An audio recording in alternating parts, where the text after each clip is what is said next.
ప్రభుత్వ ఖజానాకు రావాల్సిన ఆదాయానికి గండి కొట్టి పచ్చ ముఠాల దోపిడీకి గేట్లు తెరిచిన చంద్రబాబు సర్కార్ ప్రజలకు ఇచ్చిన హామీలను నెరవేర్చకుండా ఊహాజనిత లెక్కలతో వరుసగా 3 బడ్జెట్లను ప్రవేశపెట్టిందని ఆర్థిక నిపుణులు స్పష్టం చేస్తున్నారు.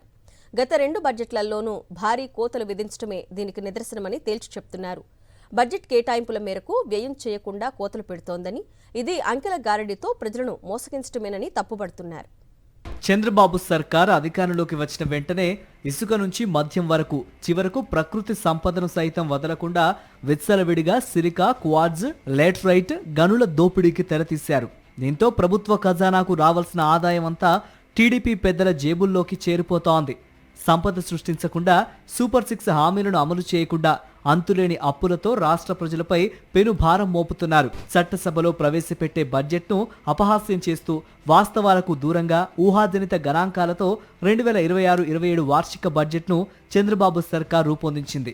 బడ్జెట్ కేటాయింపుల మేరకు నిధులను వ్యయం చేయకుండా ఆయా వర్గాలను వంచిస్తోంది. ఆదాయం, రాబడులు రావని తెలిసి కూడా ప్రజలను ఏమార్చేందుకు 3,32,205 కోట్లతో 2026-27 వార్షిక బడ్జెట్ను ప్రవేశపెట్టారు.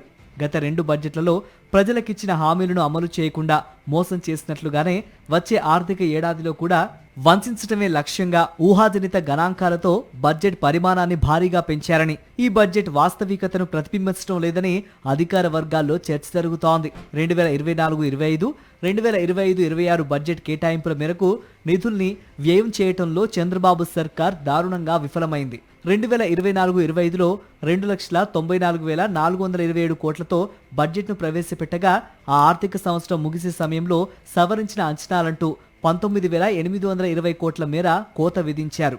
చివరకు కోత విధించిన మేరకు కూడా బడ్జెట్ను అమలు చేయలేకపోయారు.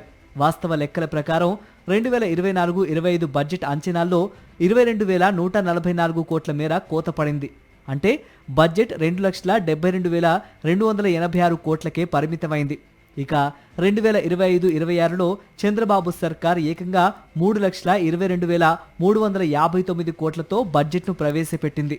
తీరా ఆర్థిక సంవత్సరం ముగిసే సమయంలో సవరించిన అంచనాలంటూ బడ్జెట్లో 21,825 కోట్ల మేర కోత విధించింది. రాష్ట్ర సొంత పన్నుల ఆదాయం అంచనాల మేరకు లేదని తెలిసి కూడా వచ్చే ఆర్థిక ఏడాది బడ్జెట్ను ఊహాజనిత లెక్కలతో భారీ పరిమాణంతో ప్రవేశపెట్టారని ఆర్థిక నిపుణులు తప్పుపడుతున్నారు.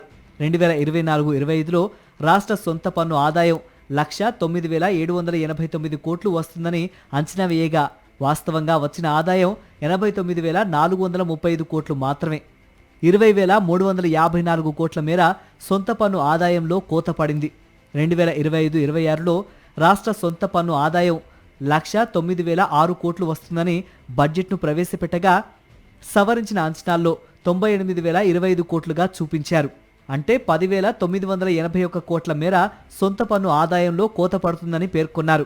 2026-27 బడ్జెట్లో రాష్ట్ర సొంత పన్ను ఆదాయం ఏకంగా 1,25,845 కోట్లు వస్తుందని చూపారు. 2025-26 సవరించిన అంచనాలను మించి ఏకంగా 27,820 కోట్లు రాబడి వస్తుందని పేర్కొన్నారు.